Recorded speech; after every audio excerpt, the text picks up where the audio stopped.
Hey, good morning. It's Jonathan from Stay the Way. Today, I want to go through Utmost, and unfortunately, it's early, so I don't have a lot of light. I'm going to work with it the best I can. Today is January 12th. Have you ever been alone with God? Have you ever been alone with God? Ooh, think about that. When they are alone, he explained all things to his disciples. That's from Mark chapter 4. God will always speak to you in those quiet times. Just be faithful and wait on the Lord. Our solitude with him, Jesus doesn't take us aside and explain things to us all the time. He explains things to us as we are able to understand them. If he gives us too much, it may overwhelm us, and he actually says that. He actually tells us that. So the faithfulness of the Lord is always to explain things over time. Sometimes, like Job, you'll have to wait your whole lifetime. You might not find out until heaven, but as long as you stay the way, you will end up in heaven and you will have all the answers.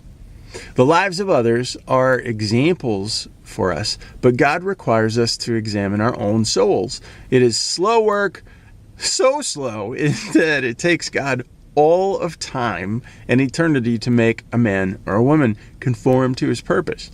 We can only be used by God after we allow him to show us the deep, hidden areas of our own character. And Lord, I pray that you reveal that to me every day. Just grow my character. Help me to be faithful. It is astounding how ignorant we are about ourselves, because we just don't slow down to enjoy life, to think of those things. We don't even recognize the envy, laziness, or pride within us when we see it. But when Jesus will reveal to us everything we have held within ourselves before his grace begins to work, he brings it up. How many of us have learned to look inwardly with courage? Those are those bold prayers where you're like, Lord, will you just reveal what's in my heart? And those are good things, but sometimes it's hard to work through. It's a lot to work through. We have to get rid of the idea that we understand ourselves. That is always the last bit of pride to go. It is, truly it is. And it crops up every day. The only one who understands us is God. The greatest cure in our spiritual life is pride. The greatest curse in our spiritual life is pride. Pride separates us from God.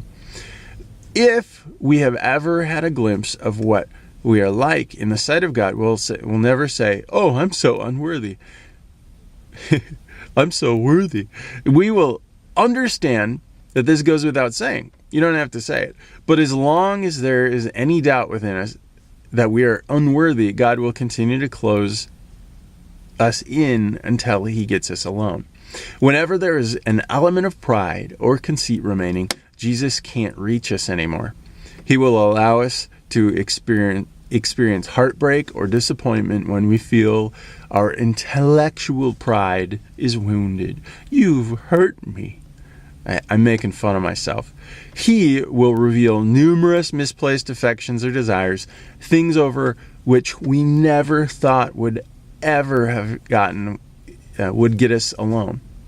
Many things are shown to us, often without effect, but when God gets us alone over them, they will be clear.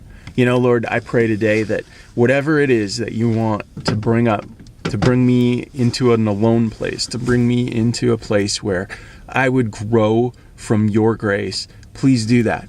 And I pray, Lord, for anybody else that watches this, they would also make that a request. And I'd love to hear about it. You can put it in the comments. You can say, hey, this is what God showed me.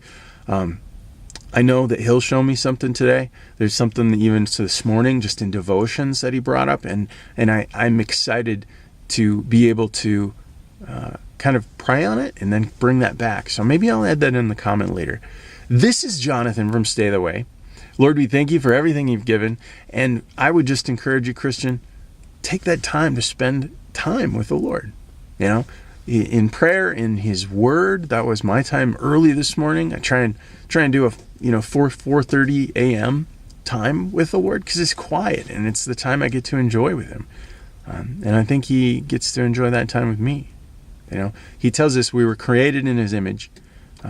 We are the glory of God. We are created in this glorious experiment that he created to just bring us into a place where we would glorify him. And I'm thankful for that. So may you be blessed. I know I am.